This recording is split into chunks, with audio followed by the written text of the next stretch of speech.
Dear journalists, we continue our work. We are going to talk on the topic on psychological rehabilitation of the ATO fighters, the problems, prospects. Our speakers will include Olga Bogomolets, MP from the Petro Poroshenko Bloc, chairman of the Parliamentary Committee on Health, advisor to the President of Ukraine, and Artur Derevyanko, head of the State Service for War Veterans and ATO fighters. You have the floor.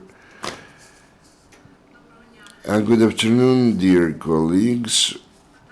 The issue of rehabilitation of the ATO fighters and the consequences of the military actions of warfare which take place today in our country are absolutely topical. According to the analysis provided by the Ukrainian physicians and doctors, the need for medical officers is they need almost 60% of the ATO fighters need the science, moral help, 30 physical rehabilitation, almost 100 psychological rehabilitation. Of course, it's very difficult to adapt to the absolutely the new terms and conditions of our life, especially to those people who eyewitness the deaths or the heavy casualties of their friends, and those who have to kill other people to defend our state. But anyway, they have to raise their arms and kill some other peoples. Today, this is very difficult psychologically. Today, this briefing is dedicated to the following issue. The state allocated 50 million hryvnia for psychological rehabilitation of the ATO fighters, and those funds today cannot be used due to the fact that there is not enough number, or generally there is none, of those who can actually make use of those funds and who can and must apply for tenders. Actually, we expect today from the mass media to convey this message that there are 50 million hryvnia funds which can and must be used for rehabilitation, and mechanism of its use and the needs will be disclosed by the representative, the head of the State Service for the War Veterans Department, Mr. Artur Derevyanko. Thank you, Olga. I would like to, in addition to what has been said, to provide the following information. In order to cover the maximum territory of Ukraine to provide the psychological rehabilitation to the ATO fighters, we proposed 116 lots covering 5 districts in each region in order to make use to maximum medical, non-medical, public and not public institutions to be involved in providing such psychological aid. But actually, we opened our proposals, and out of 116 lots, only 6 were used in Kyiv, Kharkiv, and Kirovograd region. We were actually shocked to understand that those institutions which can provide those services, the Second World War hospitals, which we have in each region, they did not even apply for this tender. Maybe there is some lack of understanding or some kind of misunderstanding or lack of comprehension, maybe, and lack of awareness or how to do that. But the interdepartmental committee which was set up in our service actually involved all the medical officers and the researchers, and all recommendations were provided. I can visualize only one problem here. Those people who would like to provide the psychological services they did not follow the straight way. I mean the gathering of the package of documents in order to be part of the tender. So once again, I would like to tell them, do not be afraid to provide this documentation.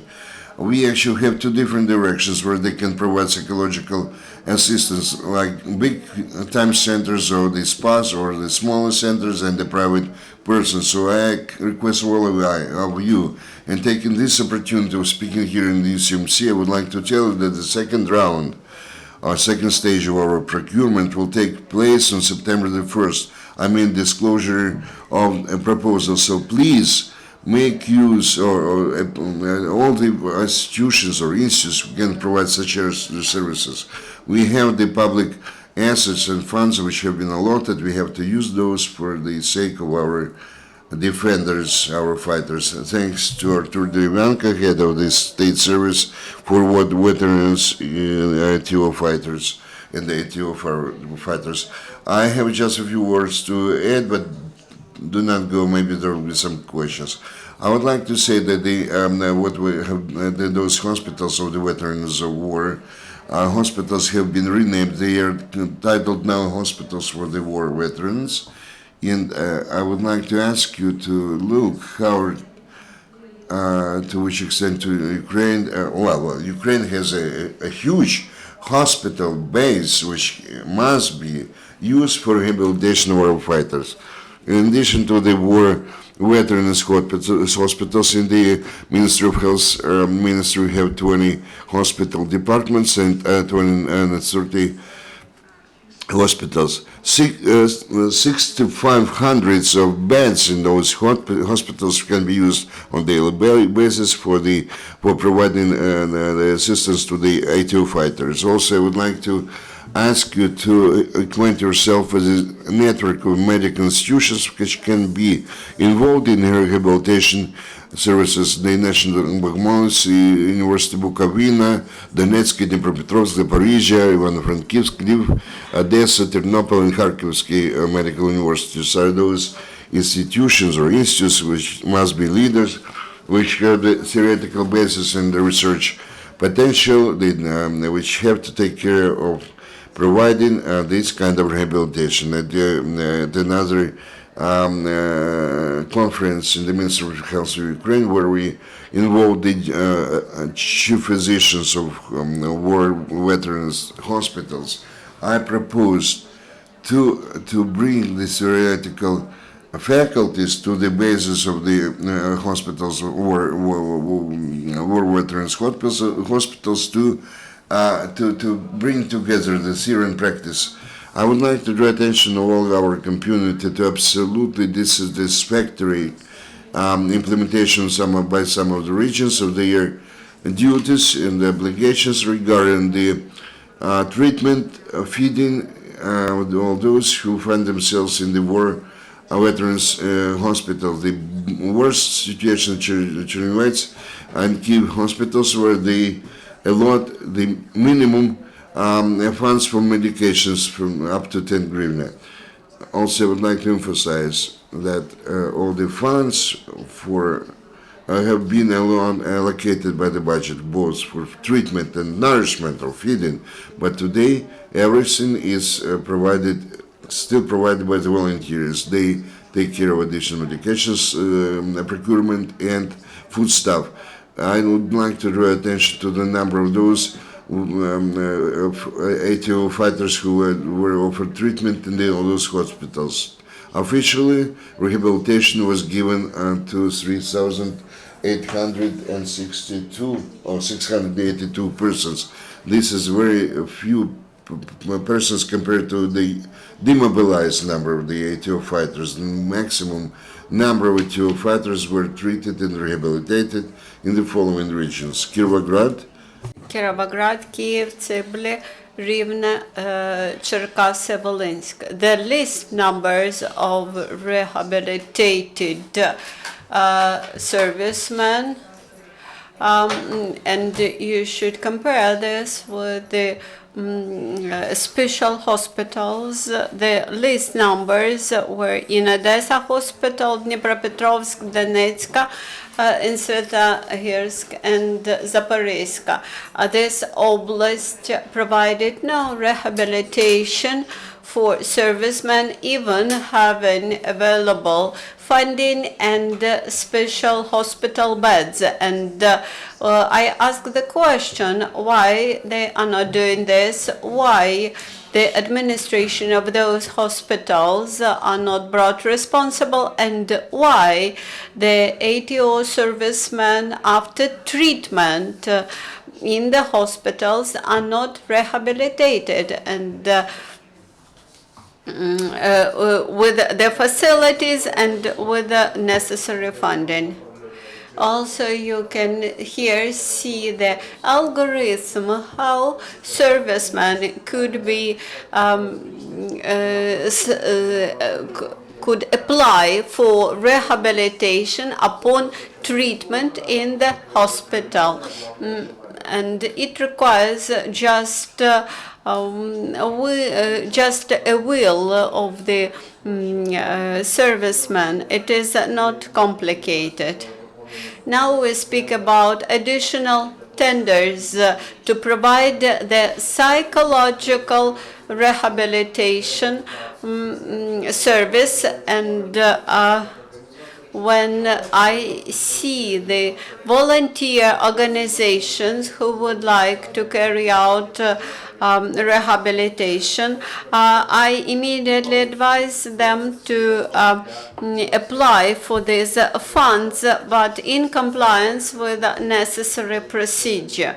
Psychological rehabilitation includes not just treatment and special psychological rehabilitation in the hospitals. This also involves dissemination of materials which allow self-rehabilitation of servicemen.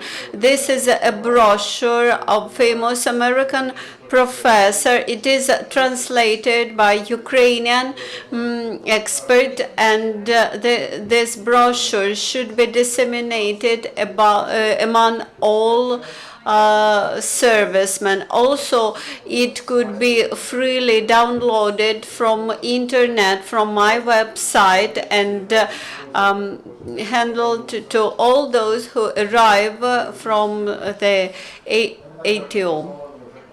Also, we have funded 3 stages of Frank Puselek course of training, and we trained up to 600 experts who were trained to treat the patients with post-trauma depression, which may result with very fatal consequences, including suicide or violence in society and in a family.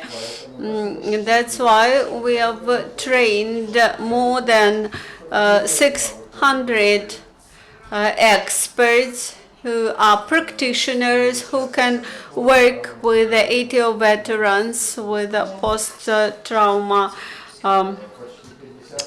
PTSD, and they have received qualification of trainers in the oblasts of Ukraine. They can held special training courses, and the next course for trainees will be in late September. We have 50 vacancies for such trainees. The training will be between September 13 and 18. This training is free for participants. You have to send your resume and application to bogomolets.com.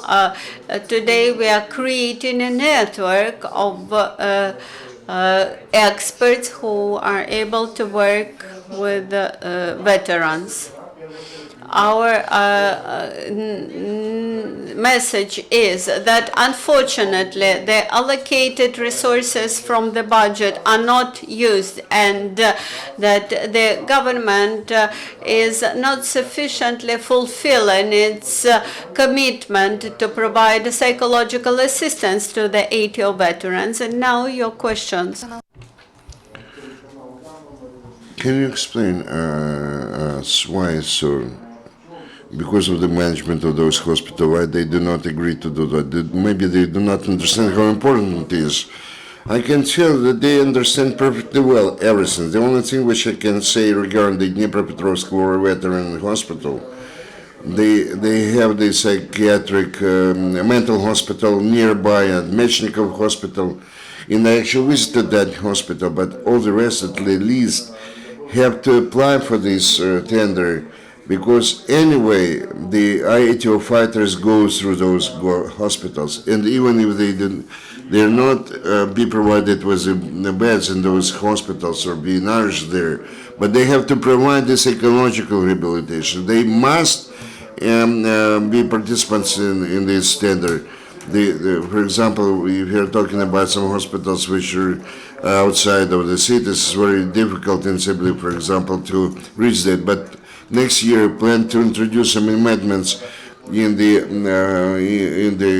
to provide both for the accommodation and meals. That's why we actually provided those 116 lots in order to cover all the country if possible.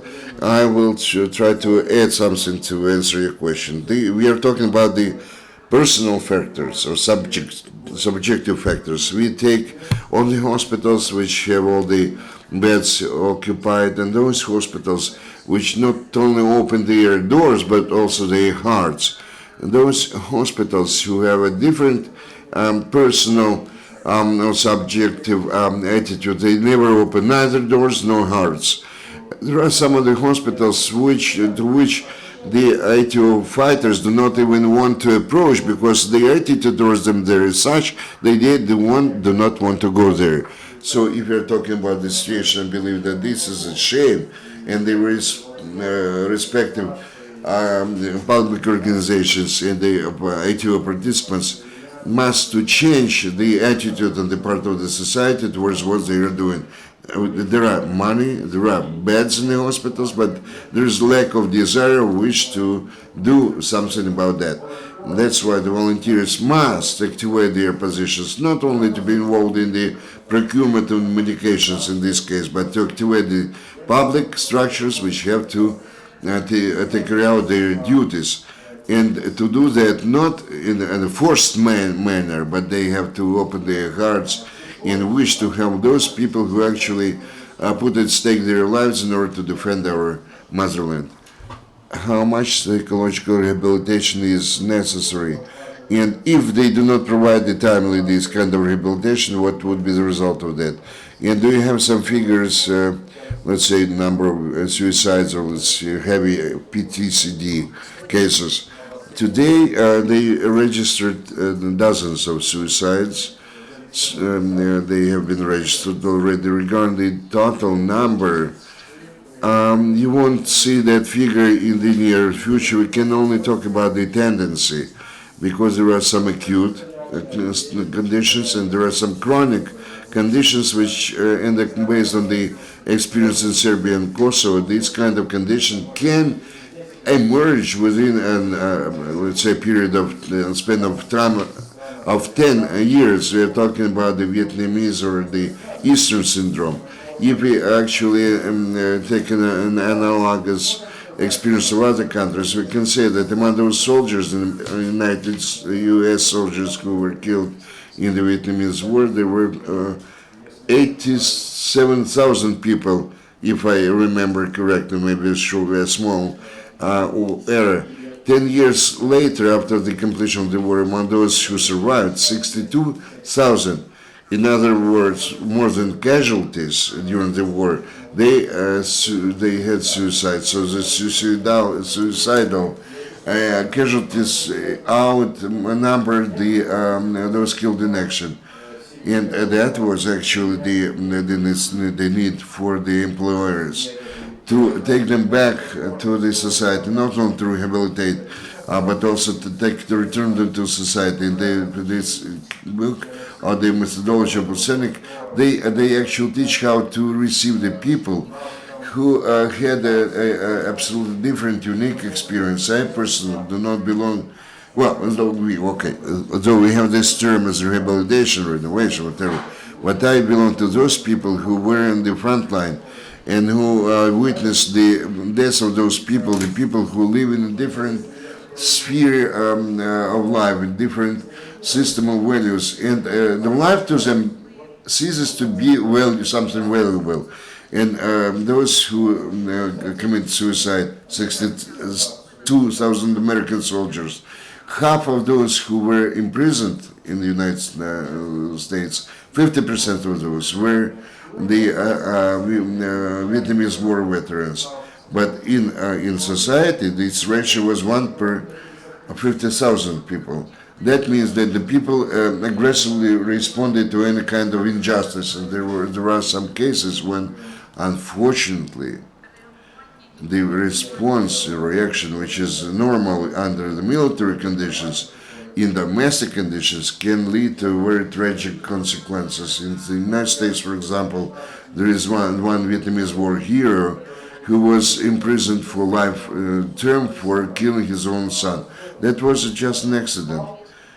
He stood up, the TV was switched on, and there was a 6-year boy of his who was trying to wind up a toy, mechanical toy, and this sound reminded him like the spring of the submachine gun. And this former military guy just reacted as if he was just in the war situation. He just hit his son and killed him by one strike of his hand. He offered him some treatment, medical education. He said, "No, I'm a brutal animal. I killed my own son. I have to spend my life, the rest of my life, behind the bars."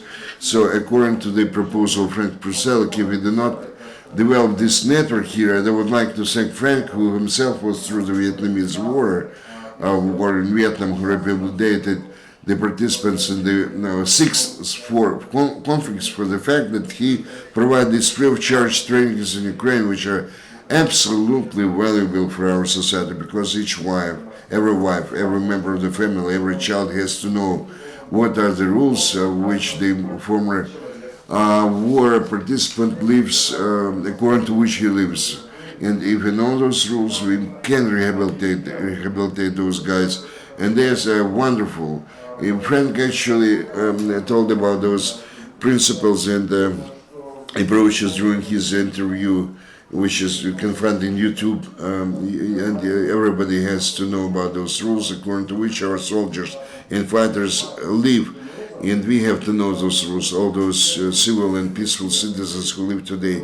Then we won't have any conflicts. And those guys won't have any grounds for any kind of conflicts or crimes. And we have the network, which will be the basis for us. And those who are indifferent, and we are talking about those people today who do not provide the rehabilitation to the ATO fighters. I don't know, well, maybe they fear them or they do not want to do that. And we can say shame those people. I would like to add to what Madam Olga mentioned. We review not just the cases when former servicemen end with a suicide. We also keep an eye on all the incidents when former servicemen become the victims, either in their plants, in their production halls, or in the road incidents. And we have statistics when the former Afghan veterans, they died within first 10 years upon their coming back from the front line, and this confirms the research done by Mr. Pusalak. I believe that psychological rehabilitation should be delivered to all servicemen who come back from the front line. Because family members feel the consequences of life in the warfare, and we should not allow this negative phenomenon to appear 5 years after the war. Ukraine Crisis Media Center. You mentioned that the money is allocated for treatment, for food, for catering, etc. Why these money are not used whether some money were allocated to the hospitals, but they were spent not for the purpose. And when you mentioned 50 million, was it in hryvnia? 49,900,000 hryvnia. This is money allocated for rehabilitation, but they do not cover accommodation and treatment of the servicemen. This means that these people should receive this psychological treatment in their places of residence, and this service should be delivered by special institutions, or at least trained experts. And what you mentioned, this is annual funding for maintenance, for